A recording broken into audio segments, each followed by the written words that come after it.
سرکار نے فرمایا کہ اسلام کی بنیاد 5 چیزوں پر ہے۔ بنی الاسلام علی خمس شہادت لا الہ الا اللہ وان محمد رسول اللہ واقام الصلاۃ وایتاء الزکوٰۃ وصوم رمضان وحج البیت۔ پھر نماز بھی اس کی ضرورت ہے، پھر روزہ بھی اس کی ضرورت ہے، حج اور زکوٰۃ بھی اس کے اندر لازم ہے، پھر اس کے ساتھ حقوق العباد بھی ہیں۔ وَقَضَىٰ رَبُّكَ أَلَّا تَعْبُدُوا إِلَّا إِيَّاهُ وَبِالْوَالِدَيْنِ إِحْسَانًا۔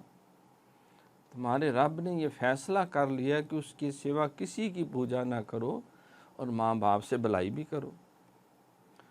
يَسْأَلُونَكَ مَاذَا يُنْفِقُونَ قُلْ مَا أَنْفَقْتُمْ فَلِلْوَالِدَيْنِ وَالْأَقْرَبِينَ، پوری تفصیل پھر آگے بیان کی۔ تو گویا کہ پھر انسان جو نیکی میں قدم آگے بڑھاتا جاتا ہے، اللہ کے قرب کے اعلیٰ درجوں پہ فائز ہوتا جاتا ہے۔